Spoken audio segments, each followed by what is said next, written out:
We're happy to have Dr. Tsai here with us. She's the first combined fellow in global health and emergency medicine at the Children's Hospital of Philadelphia. Thanks so much for being here. And she's going to share with us some content on a sobering topic, but one that I think is becoming more relevant and the intersection with kind of global health becoming more clear. So thanks so much for being here. Yeah, great. And let's get started. Yeah, thank you all for having me. Like Molly said, I'm a pediatric emergency medicine and global health fellow in Philadelphia at the Children's Hospital of Philadelphia. So that means I basically split my time 50-50 between working in the ED in Philadelphia as well as working overseas. So most of my work is done in Laos and Thailand. And so I'm happy to share a little bit about those things as well. And my research is overseas. My research, I have some work that I do on the barriers to healthcare for human trafficking in kids globally. I also study human trafficking on a local level in Philadelphia, and I'll share a little bit about that as well in the talk. So if anyone has any thoughts or questions about that as we go along, certainly bring them up. And I can be pretty informal, so if you guys have questions or just comments or just want to chime in, feel free as I go along. So, I should click here. There we go. My goal here today is to give us a broad overview of what child trafficking looks like globally right now. And you always have to start with your definition. And I'm going to be using for this talk, and this is the universally accepted definition of trafficking, is from the Trafficking Victims Protection Act put together by the UN back in 2000. Officially, the definition says trafficking is the recruitment, harboring, transportation, provision, obtaining, patronizing, or soliciting for a person for the purposes of labor, services, or commercial sex acts. We can break that definition down a little bit because it's a mouthful. The Palermo Protocol, people kind of refer to it because it was the UN convened in Palermo, Italy in 2000 when they put this, what we call the TVPA together. And there are kind of three aspects that all need to be in play if you're going to define something as human trafficking. So the first aspect is an act needs to be performed. And that can be anything from transporting, actually physically moving a person from one place to the other, but also just the mere recruitment of someone can count as act. So I think that's kind of a misnomer that's out there, that trafficking always has to be like someone who was, moved out of the country and put in some dungeon under lock and key. The definition is much more broad, I think, than you might see in the media. The second aspect of the definition involves means.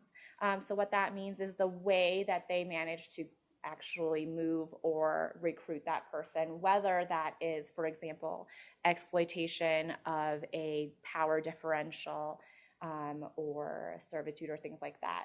And then the final aspect of the definition is actually purpose. And so that's actually what that person is being exploited for.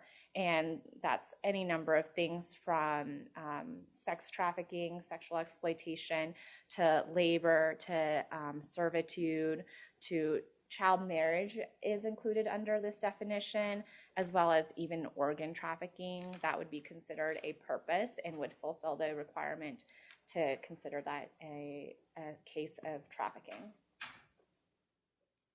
So the UN Convention on the Rights of the Child, I just wanted to bring this up because child trafficking very obviously violates so many of the rights that we as a globe, the United Nations, have decided that we feel every child deserves. So the rights that are violated are privacy, liberty, protection from violence, abuse, and exploitation, medical care, nutrition, access to adequate education, living conditions that are adequate, protection from hazardous or exploitive work, and protection from torture and inhumane treatment. So I'm going to go over some general statistics on what it looks like globally, and then we're going to talk more about specific instances of what trafficking looks like in various parts of the world. So these are statistics from the International Labor Organization. At any given time, there are 40 million people being trafficked in the world. When you break that down to looking at prevalence of children that are being trafficked, the number is actually 4.4 per 1,000. And then when you think about women and children, 71% of all trafficking victims actually are women and children. So I think that's pretty striking. When you're looking at just children, they make up 25% of all trafficking victims. And then when you actually look at the breakdown of child trafficking victims specifically, and you break them down to three major categories, 1 million children are involved in commercial sexual exploitation. I think people don't recognize this because I feel like sex exploitation is probably the most commonly talked about in the media and commonly known to the public. But actually 4 times as many children are in forced labor exploitation. And then even more are actually victims of forced marriage all over the world, 5.7 million. To get a sense of this industry, in 2017, the International Labor Organization actually estimated that trafficking alone brought in $150 billion in the year. And just for reference, I looked up that year how much Google made, and it was only half that much. And when you look at the total number of people that have been trafficked in the last 5 years, that count goes all the way up to 89 million. When you look at the spread of trafficking throughout the globe, we don't have really good data for obvious reasons, right? This is a very underground, underreported situation. But the data that we do have actually does suggest that the highest rate of trafficking, the highest prevalence actually is in Africa. So in the Central Africa region, 7.6 per 1,000 people. We have data from Europe that says it's about 3.9. Southeast Asia is a well-known hub of child trafficking, and the prevalence there is 6.1. 1.3 in North America. We don't have good data to know how the Middle East compares, but as we'll get into in a little bit when we talk about the risk factors and what type of children are at risk, I would not be surprised if this number was somewhere up there with the rest of the world. Another organization called the Global Slavery Index also did their own estimate of prevalence, and while they didn't provide specific numbers, they provide this really lovely map that actually shows kind of low to high prevalence of trafficking, and it kind of lines up exactly with what the International Labor Organization found as well, which is that there's a pretty significant concentration in Africa. They actually do have information about the Middle East. If you look at there, that whole section is red as well. A little bit more information or detail on the regional prevalence of slavery from the Global Slavery Index. So what you're looking at here is the dark bar is modern slavery, the light bar is forced labor, and then forced marriage they actually put in a separate category, and I think that's really striking that if you look in the Africa region, forced marriage actually is a pretty significant portion of all the trafficking that is occurring. You have the Americas, which are reported to be the lowest, and we'll talk a little bit about trafficking in the United States as well. The Arab states, Asia, and the Pacific, they kind of put together in Europe and Central Asia. So what forms of trafficking are children subject to in the global context? So typically it falls into one of these 6 categories, at least when you look at the literature, the reported accounts. Commercial sex, everyone I think has heard of. Domestic servitude, so being trafficked and held captive by someone doing a lot of house chores and things like that with poor working conditions. Forced labor, this can be anything from like working in a brick kiln to being in a garment factory. Adoption and orphanage trafficking is also something that I think the world is now becoming a little bit more aware of. For example, Russia we used to be able to adopt from Russia, and now that is banned for concerns about trafficking. Child marriage and also child soldiers is something we'll get into a little bit as well. When you think about risk factors, why children are globally being trafficked, I kind of separate them into 2 categories in my mind. On the left side of the screen, you have more environmental, societal, systemic factors that can increase the risk of a child being trafficked. And on the right side is more individual and familial level factors. So what it's reported in the literature as conflict zones are high-risk regions or, I guess, contexts for children to be trafficked. Natural disasters often are too.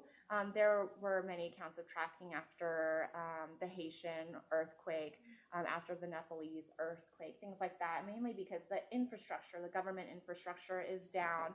Children are left homeless or orphaned if their parents were hurt or killed during the disaster. And anytime a child has lack of protection, they are at risk of being trafficked. Government corruption can be a big risk factor for trafficking. Related to that, lack of effective law enforcement more on a regional and local level, because there are plenty of governments all over the world that technically do not allow trafficking, but if the police themselves are involved in the trafficking, as was the case in a lot of areas in Southeast Asia, it doesn't matter what the law says, there's no enforcement of it. Other things that can increase your risk for trafficking, being a migrant or a refugee, of course.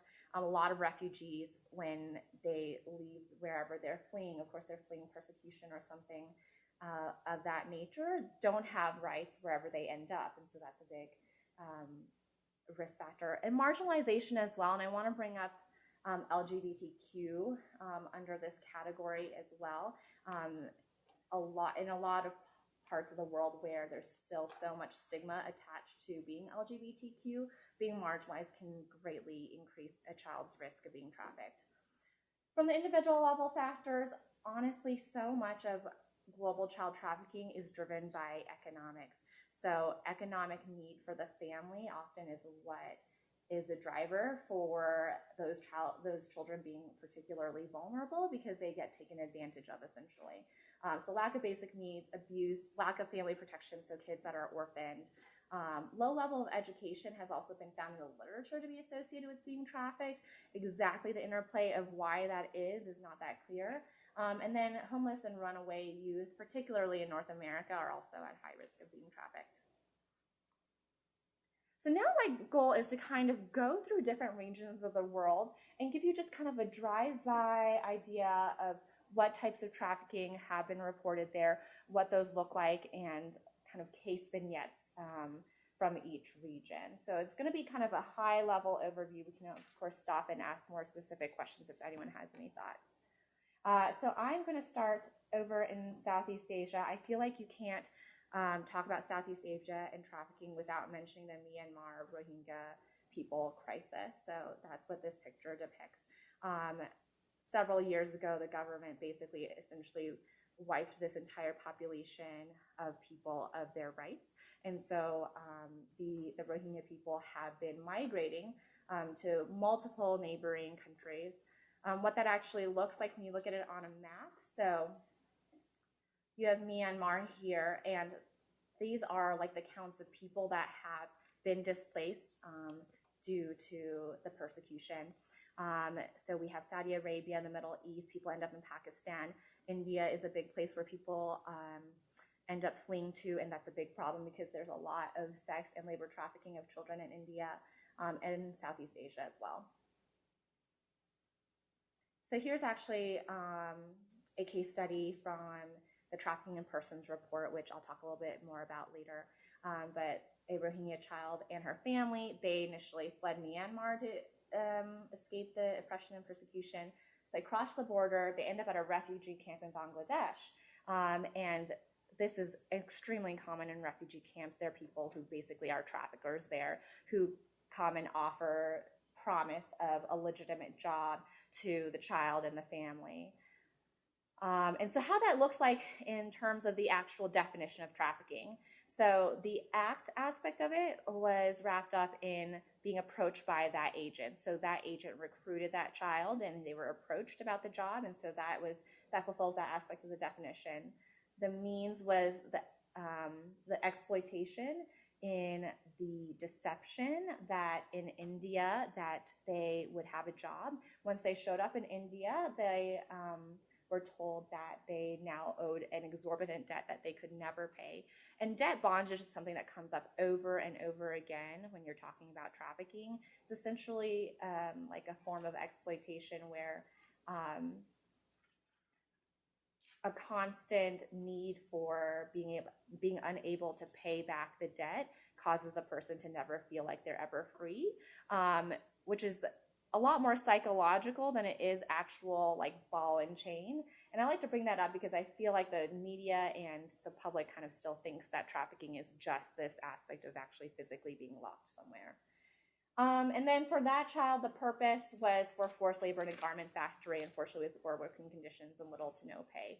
They're not always unpaid, but the exploitation comes in being paid like $1 a day and then saying that you owe $20,000, which you could never pay off for the service of being brought over there for a job.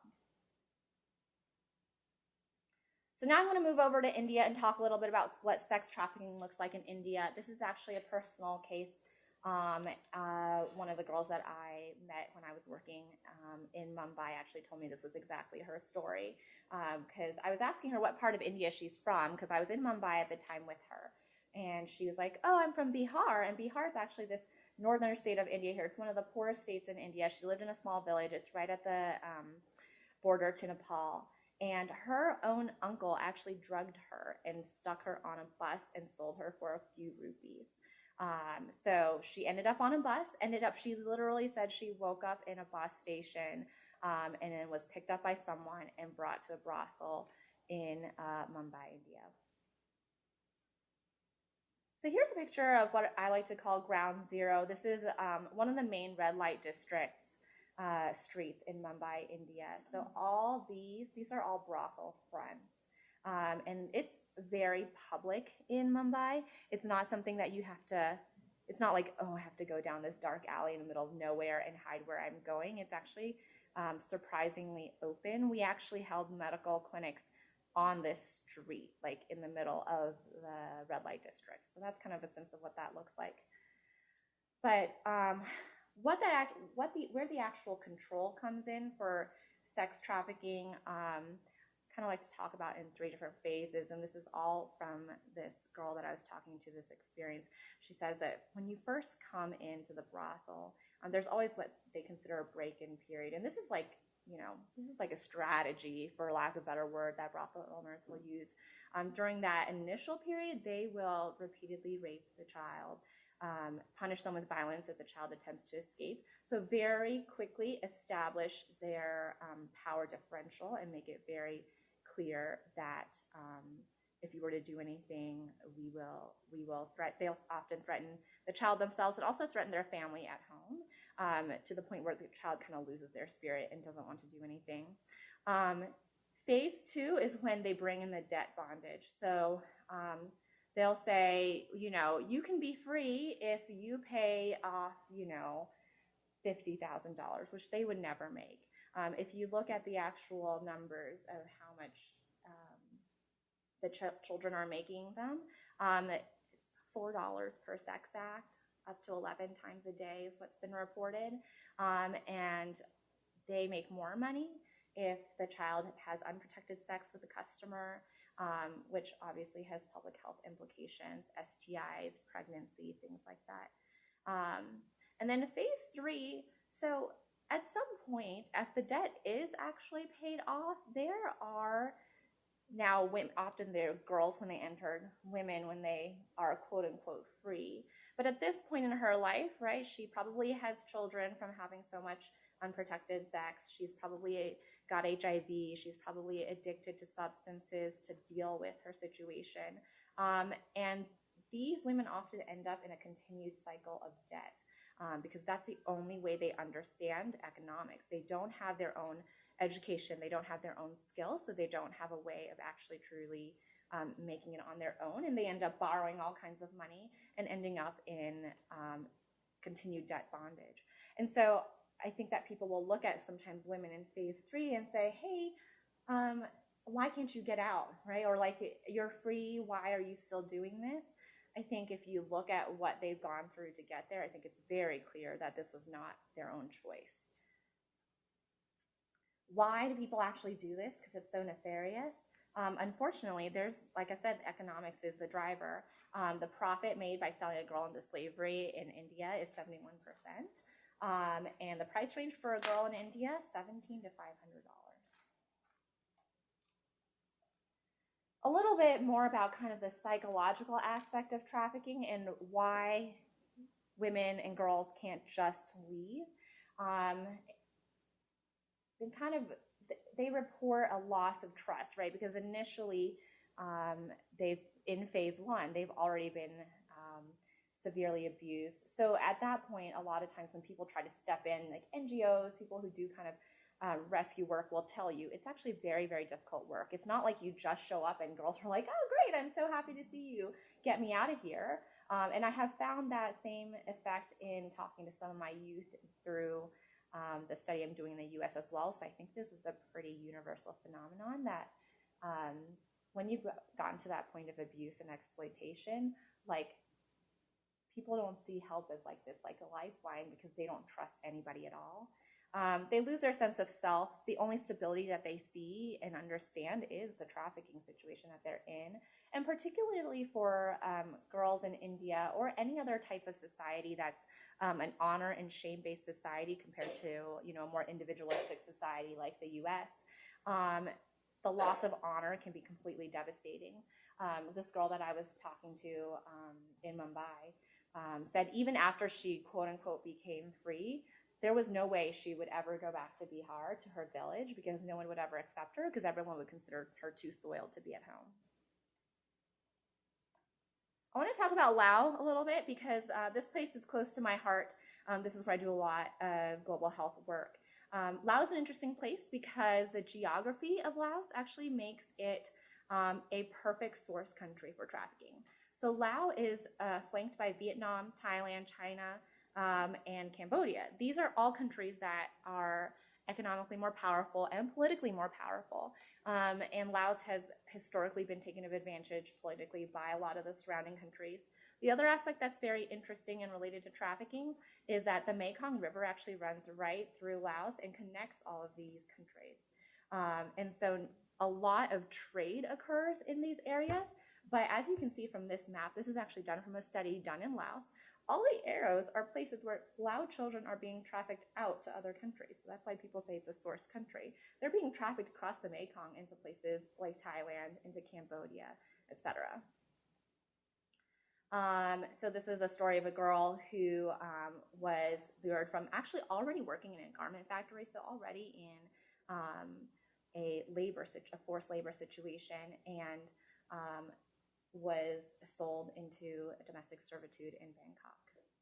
What happened to her was she was stripped of her clothes, her money, and telephone numbers. When she got there, she was given a uniform, and her working hours were 5 a.m. to 1 a.m. She slept on a bare floor. She only ate once a day, and she was tortured if the employer was unhappy with her work. So to shift gears a little bit, I'm going to talk about Africa. So Lake Volta. Lake Volta is in Ghana, and a lot of labor trafficking of boys actually occurs on Lake Volta in Ghana. So this is the story of two actual boys here, who were basically sold to work on these fishing boats in Lake Volta by their grandmother. Essentially, the fishing industry from Lake Volta. So Lake Volta is actually like a man-made built lake, and so it's pretty shallow. There's decent fishing there, but what happens is these huge fishing boats will come in and they have these large fishing nets, but because it's like a man-made lake, it's so shallow that the fishing nets very frequently are like stuck and entangled in all the brush and things underneath. And so literally the children's job all day for like 13 hours a day is to dive into the water without diving equipment, without goggles, without any protection at all, and literally go under the boats and untangle the nets and help them fish. And that's like literally all they do. They do it on one meal a day, and often boys drown, boys die, and they just kind of move on. When they actually interviewed this grandmother, this helps you understand the economic driver behind why this happened. She says, I take care of 9 grandchildren. Their fathers have abandoned them, and even though their mothers have left them, they are not gainfully employed. Again, bringing up this like recurring theme that the economic need is such a significant driver for children that end up in trafficking situations. I'm going to talk a little bit about child soldiers, because that's a big thing in Africa. So child soldiers are often recruited either by government, paramilitary, or rebel groups. So it's not isolated just to rebel groups, although I think some of the more well-known or public situations where child soldiers have been talked about are generally people think of as like rebel groups or terrorist groups. And they actually will abduct and recruit children from schools and directly from homes and villages. And those children, boys and girls, are used for all kinds of things. So whether they're directly in combat to kill people, porters, cooks, guards, servants, spies, and of course, especially for the girls, although the boys as well, sex slaves. According to the research that we have now, these are the current countries where child soldiers are still being used. As you see, the DR Congo's up there, Nigeria, Somalia, South Sudan. So a lot in Africa, Middle East as well, and then Myanmar as well. Here's a look at the region of the Democratic Republic of Congo, Uganda, South Sudan, and the Central African Republic. This was where the Lord's Resistance Army, I don't know if any of you guys know, in the last decade, probably from 1986, I guess, until the early 2010s, Joseph Kone was this like rebel leader who led the Lord's Resistance Army. And I think it's pretty striking that when they actually did the statistics on it, 20,000 children were actually abducted by this army and used as soldiers, servants, and sex slaves. I'm going to talk a little bit about examples in the Middle East. So I feel like you can't talk about trafficking in the Middle East without talking about the Syrian refugee crisis. So this is from a report done about migrant and refugee children that are being trafficked in the Middle East.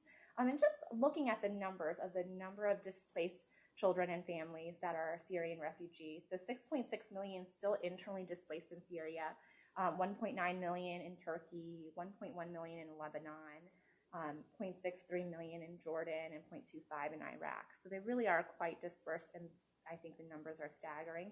And this is the number of children that are at high risk of being trafficked. What's happening to Syrian refugee children? In Lebanon, people are reporting that they are being used for adoption as well as organ removal. So there was actually a report of orphanages that were specifically put together so that they could raise the children up for organ donation. What's that? Does that mean murder? Are they doing? Oh, like what is it actually? So it's a surgery. So it'll be like, and people do this.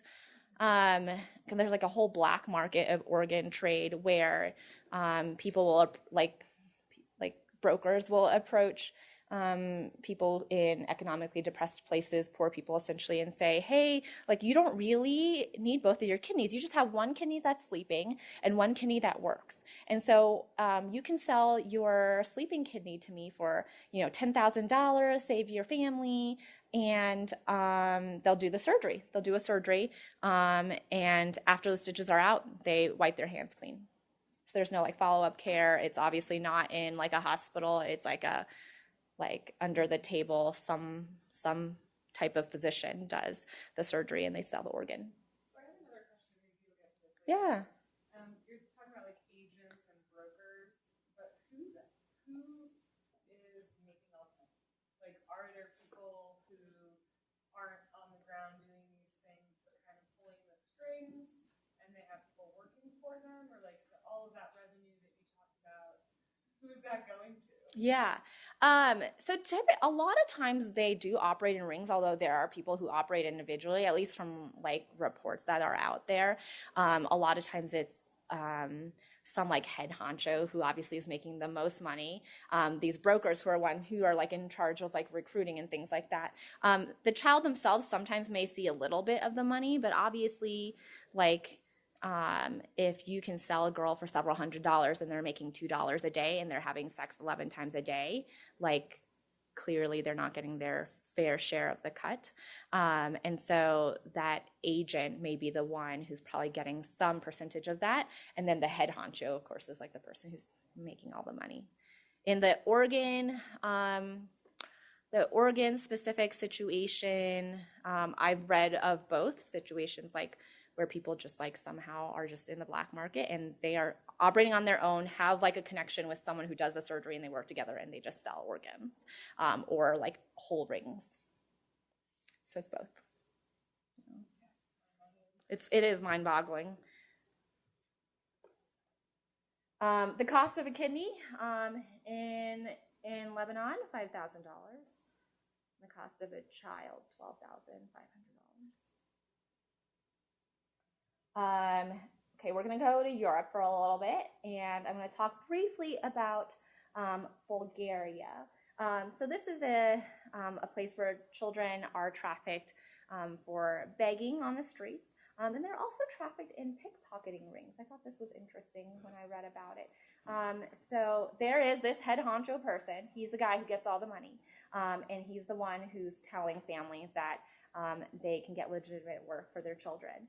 And they train the children to operate in little clusters of 4 or 5, and each child has a specific role in targeting a tourist or someone in like a busy market or whatever it may be. So there's one child who kind of keeps an eye on everything.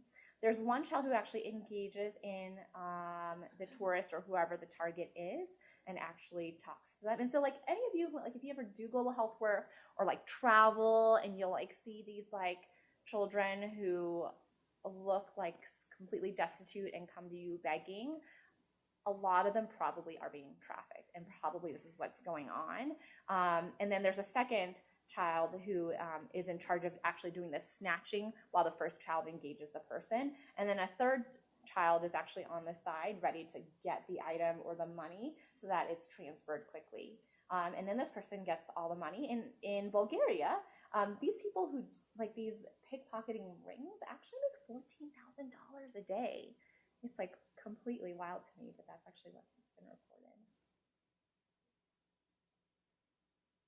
So I'm going to talk a little bit now locally about the United States and what trafficking looks like for us here at home.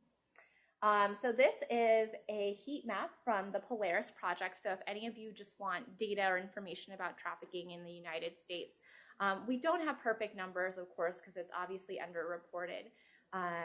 But the Polaris Project actually they run the National Trafficking Hotline, and they plotted all of the calls and where they came from for the year. And all these hotspots are where the high volume of calls were from. So you can see for us here, you can see a little Denver covered up right here. So Denver's a hotspot for Colorado, of course. The whole Northeast region is a hotspot, and Philly, where I'm from, is over here. These are the top 20 large cities in America that have the highest rates of trafficking, according to the Polaris Project. So, I mean, as you can see, all very like recognizable large cities that you or I probably are from or have been to or interact with people from. Good thing is Denver's not on here.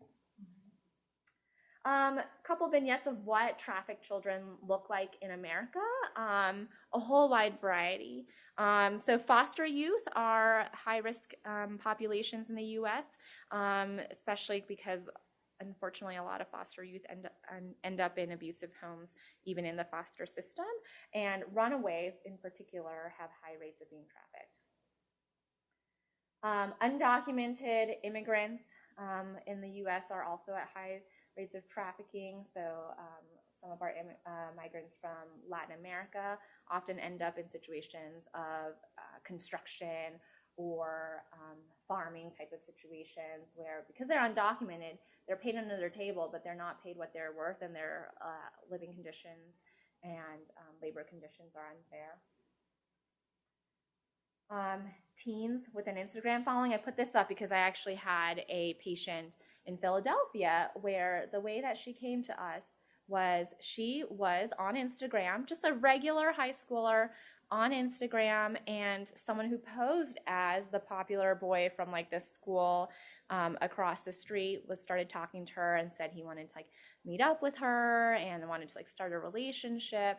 And turned out this guy was actually a guy from Florida. Okay, like this is, to me, I'm like, wow, the lengths to which people go for exploitation. This guy from Florida pretended to be this cute boy from the neighboring high school, got all her information through this like Instagram exchange, came to Philadelphia, raped her repeatedly in a mall when she was there with her family. Like she told, because she thought she was talking to this like cute boy that she was going to meet up with at the mall. Instead, he raped her at the mall and then left. So didn't like remove her from her family at that point.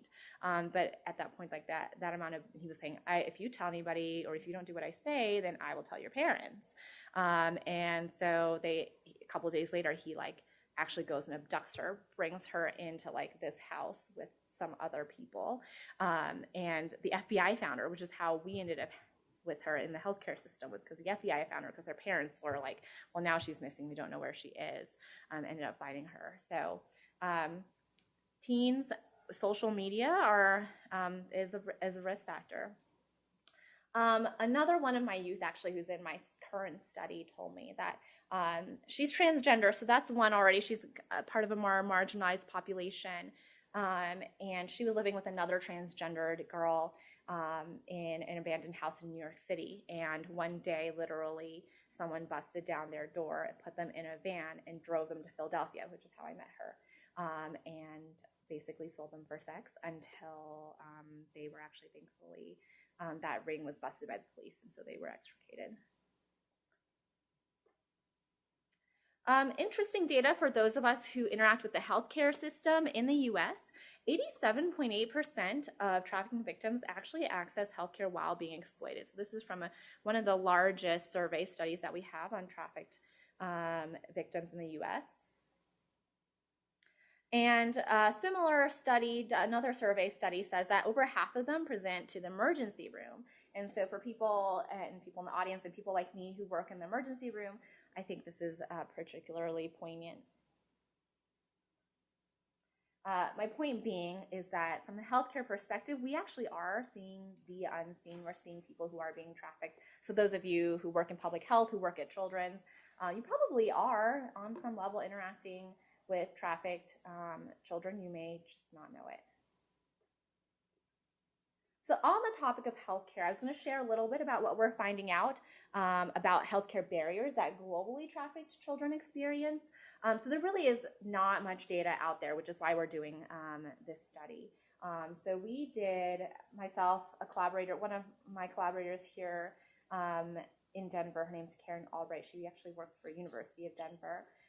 And then my other collaborator is Jordan Greenbaum, who's like one of the world leading experts on trafficking out in Atlanta. We did a qualitative study, and we interviewed 44 experts in the field globally. We actually specifically targeted all regions of the world. So we have interviews from 25 different countries and regions of the world, all spanning from low to high income regions.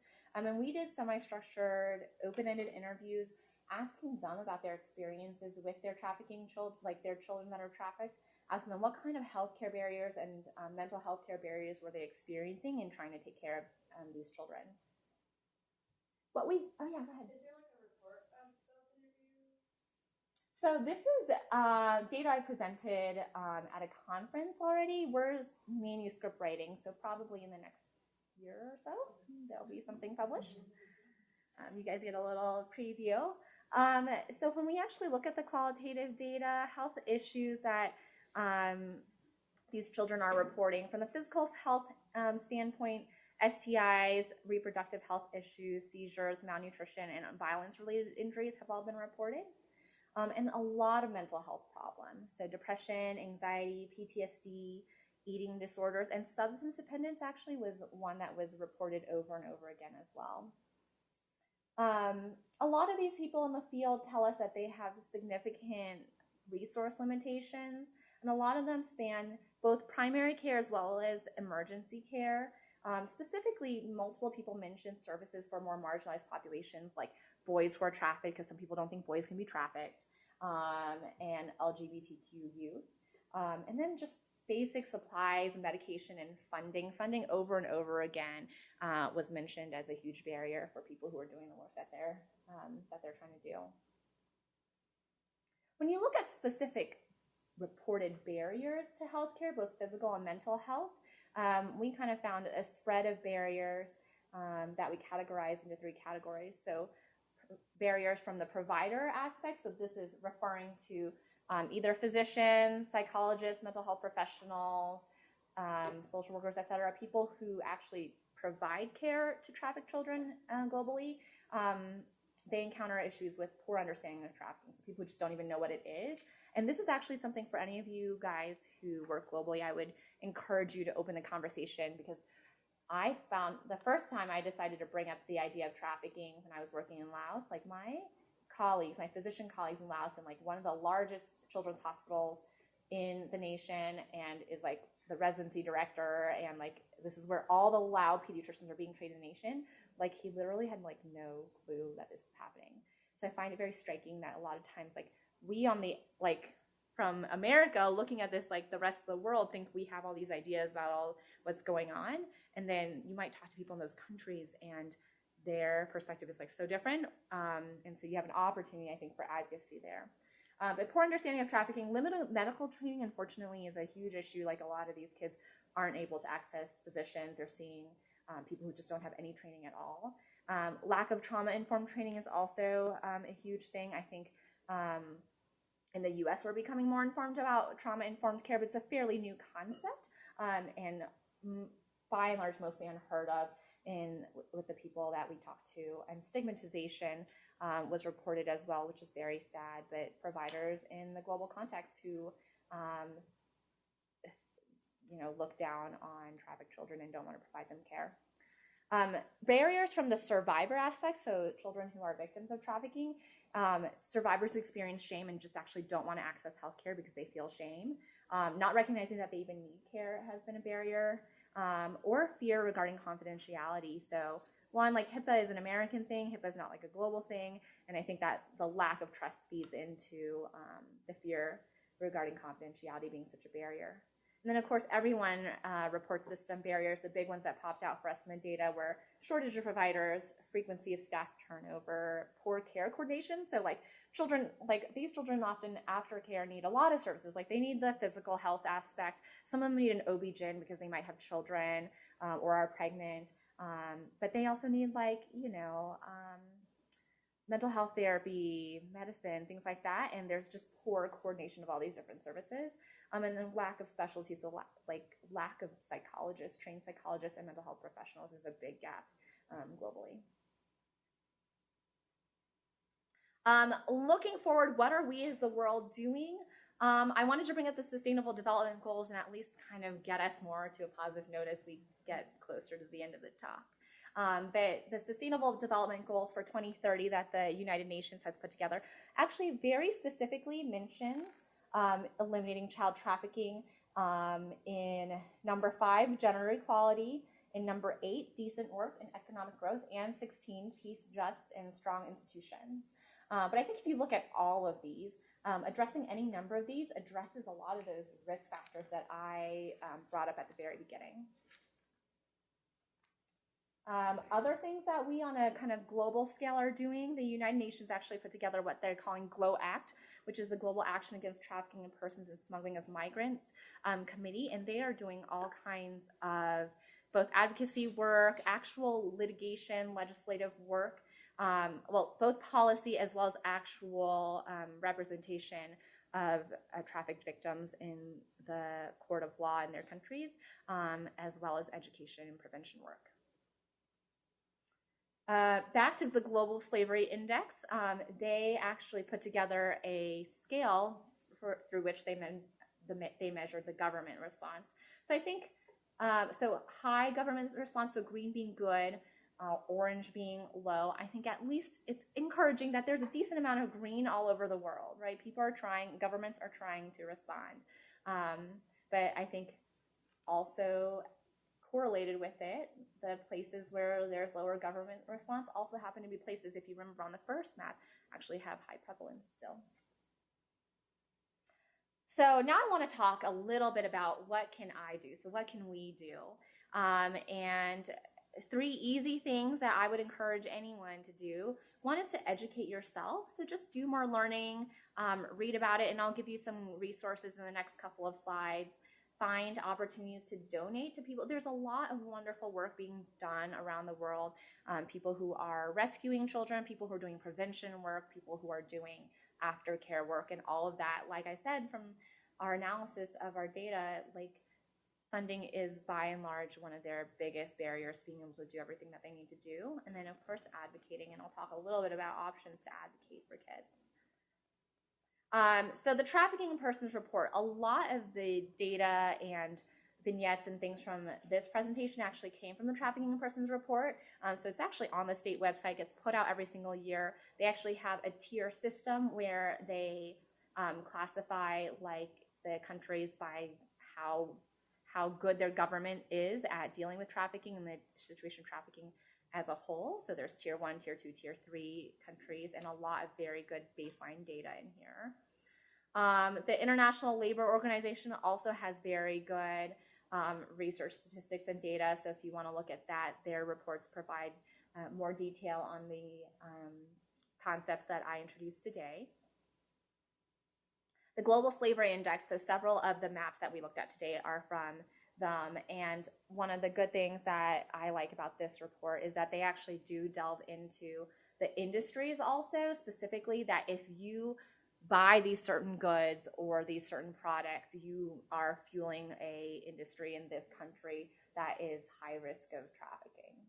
So that can be really empowering information for you if you want to, just as a personal consumer, want to do things that are more ethical and purchase goods that are more ethical. There's a lot of good information out there for that. The National Conference of State Legislators has a helpful website on safe harbor laws, so laws protecting child trafficking in the United States. So if any of you want to look up like your safe harbor law in Colorado, information is on this website. And then the Child Abuse and Neglect Journal, actually, if you're looking for peer-reviewed literature, has quite a bit of international papers published, especially more in recent years. And so if you're looking for information on trafficking, that's peer-reviewed, because I have to say a lot of the trafficking literature is gray literature, like non-peer-reviewed literature. But the Child Abuse and Neglect Journal actually does have peer-reviewed papers in there about trafficking. And I also do this as a little plug. I'm one of the co-editors we're putting together a global child trafficking special issue. So if any of you do research related to trafficking and want to submit to our special issue, our deadline is in the beginning of 2019. Like, we just moved it from January to February. So if anyone's interested, definitely submit. And look out for the special issue. If you don't do the research and you want to read it, look out for it sometime next year. If you want to just kind of have a book to read, something that's like a good overview, I think this book, Not for Sale, is actually a really good overview about the global slave trade. It's a hard read because it's a hard topic, but it's an easy read in the sense that it has a lot of the personal stories and mixed in with like the statistics and information about child trafficking. This book called The Locust Effect I actually thought was a really good book too. It's not directly specifically about trafficking, but it talks about violence against vulnerable populations, specifically children and women. And so much of what makes children at risk of trafficking and what traffickers use is violence. And so there's a lot of that interplay discussed in this book as well. So I highly recommend this book. Some of the organizations that you can look up for yourself to do more research, or if you're looking for ways to donate and support. So Bombay Teen Challenge. So this was actually the organization that I volunteered with when I was in India. They do a lot of aftercare work. They have multiple aftercare facilities where girls live outside of the city and they get an education. They get their own house moms and all the food, the nutrition, and healthcare that they need. They do prevention work as well, and the health camps were actually part of the prevention work. So that's where I was working as a physician. I worked in one of the health camps, literally like a tent in the middle of the street in the red light district. Because like I said, these women and girls are not under lock and key, so they actually would come to us for like their physical complaints. And ironically, like traffickers find this to their benefit, right? Because they don't want to spend the money on treating their STIs or whatever it may be, but it gave us an opportunity to educate them and empower them. And that trust over time has led to multiple girls actually being rescued, right? Because one of the things I mentioned earlier is they don't want to be rescued because that's all they know and they don't trust you. But the continual presence of Bombay Teen Challenge has actually led to building of that trust, and so they've actually been able to rescue many girls in that way. Tara Winkler. So I would look up this TED Talk. This is one of my favorite TED Talks. And she actually is an advocate for not institutionalizing children. And she does this amazing talk basically telling her story about how she went to like Cambodia to try to build an orphanage herself, discovered that all the orphanages basically were trafficked children, and that prompted her to start her own nonprofit working specifically on supporting the families that often end up accidentally, like they will do things like people who don't like can't read and write and make them sign away their children and saying we're going to give them an education, and really they're putting them in an institution and like doing tourism where backpackers come by and they're like, look at these poor kids we're helping, and they give them a bunch of money. So she does a very impactful 10-minute TED Talk that talks about a good overview of that situation and what she's doing about it. And this is her nonprofit, Cambodian Children's Trust. So if you want to read more about the orphanage institutionalizing of children trafficking situation, this one's a good one. Invisible Children, so Child Soldiers, Invisible Children does a lot of work with child soldiers, specifically in Africa. They have a crisis tracker, so they actually like provide a lot of statistics on where child soldiers are currently. They do a lot of aftercare, so they take care of boys who have been trafficked, do a lot of trauma healing and things like that, trauma-informed care and advocacy as well. International Justice Mission, for those who are more on the social services and legal side of things, you can look up the work that they do. They specifically work alongside local law enforcement and local lawyers in countries all over the world, and help them basically fight for children who are trafficked. And they do a lot of their own studies, and it's really remarkable to see the significant drops in percentages of trafficked children once they're able to actually get the legal and law enforcement systems to actually function the way they should. And Traffic Cam, this is something that you can do if any of you are traveling, especially for the holidays. So Traffic Cam is actually just this website where you can take, anytime you're in any hotel room in the US, you can take pictures of your hotel room. And the reason why this can be helpful is because girls and kids, and I don't mean girls though, like children in general that are trafficked often get posted on like Backpage and things like that in hotel rooms. And in the court of law, to prove that that was occurring, they need to prove that that was that hotel room, or to even find these children. Sometimes being able to see a picture and say, oh, that looks like a Marriott hotel room, or that looks like a Roosevelt Inn hotel room, whatever, can be really helpful. But the pictures on the websites are not like sufficient for this type of detective work. And so someone put together Traffic Cam. So anytime you are in a hotel room, if you take a picture of the hotel room, you can upload it and like put the hotel room name and even your room number, if in case you just happen to stay at a hotel room that in the future gets used to traffic a kid, you might be able to be a part of helping them be extricated or help fight for them in the court of law just by taking pictures. So I would highly recommend people put this website on their phones, that you take pictures of your hotel room anytime you go to one. And then finally, I just wanted to end on this note. With the holidays coming up, if you kind of want to look for ideas or opportunities to do something about trafficking, there are a lot of wonderful free trade organizations out there that sell products like made by trafficked victims who now like that's their skill and that's their job, or like do a lot of microfinancing type of options. So these are just examples of ones. Prosperity Candle, they do candles, they're lovely, they smell really good. Sari Bari, I actually bought my my stockings this year from Sari Bari. Sudara, they make really fun pajamas. Fair Trade Winds does a lot of like accessories, jewelry, and things like that. Some just other options and ideas for as the holidays come up to do something even on an individual level, even from the comfort of your own home, shopping online. And then finally, I just wanted to say it actually is perfect timing that yesterday was World Children's Day. And so UNICEF had a big campaign for just supporting and advocating for children and their rights. And so wanted to just put that up and thank you guys so much for listening and for being here, and just by becoming educated, becoming an advocate for children who are exploited. Thank you. Any questions or thoughts? Yeah. Thank you. That was awesome. Yeah, thanks for coming. A question, I'm obviously a clinician, so I apologize. But, No, that's okay. I'm currently on service at Children's. Right? Yeah. So I'm a hospitalist. This has always been an interest of mine, so it's always in the back of my head. Yeah. I have a kid currently right now that I'm kind of wondering about. She's got sketchy, sexual history. I've yet to meet a parent. She's an adult. She's not under the age of 18. And what things do I look for? What things, like I know that there's some things as far as tattoos go, and because obviously to get into our system, you still have to show identification, you still have to show insurance. In this country, what in this country as a clinician that my ears can pick up a little bit more that I might have a traffic for them?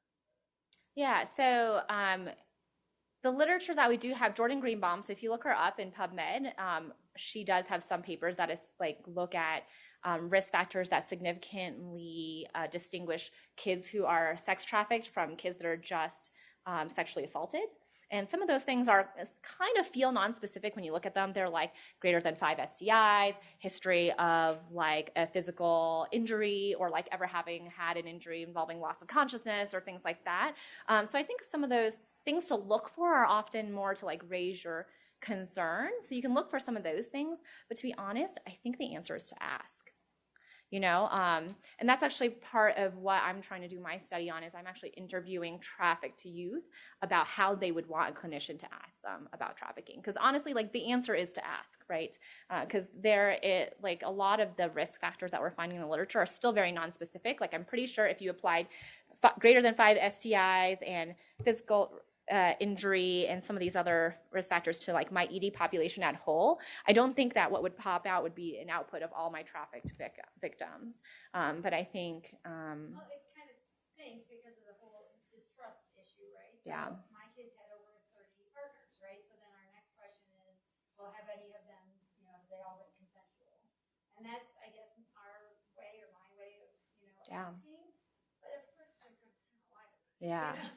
I know. I think some of it is like hopefully like if they're on your service for several days, like trying to build that trust, bringing in your social workers to see if sometimes having someone who's not their medical team ask them or talk to them about it can make a difference too. And easy, simple things for whatever reason. Like some of the girls in my study have told me, we just want you to straight up ask me. It's like, don't dance around the subject. Don't like try to ask, like beat around the bush by being like, oh, so like, did you agree to have sex all these times? Or like, who were these people? Just ask them, like, did you choose to are you being exploited? They may not have the word trafficking. So like, I think that a lot of the youth that do survival sex in the US actually qualify under the definition of trafficking. And of course, many of them that you talk to, they'll say, oh, I chose to do this. But you can ask things like, did you ever exchange sex for goods or for money or for a place to stay, or if they ever had a history of homelessness, asking things like, so how did you take care of your basic needs when you were homeless? Like how did you find somewhere to sleep? How did you feed yourself? Things like that.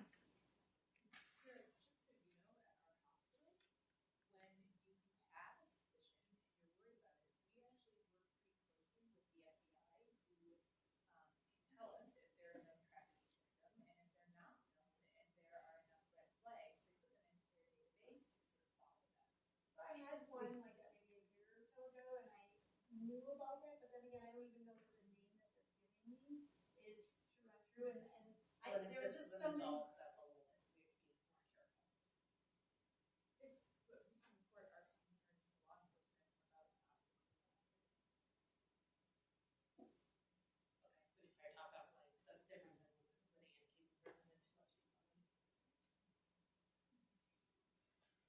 And in general, the trafficking hotline is still kind of your first, like the way that we report to Childline for like suspected abuse, like the trafficking hotline should be theoretically kind of the way that you enter a child into the system. And, you know, like if the FBI or the local law enforcement, whoever, like their special victims unit needs to be involved, like that should be like kind of your first way, like point of contact into the system.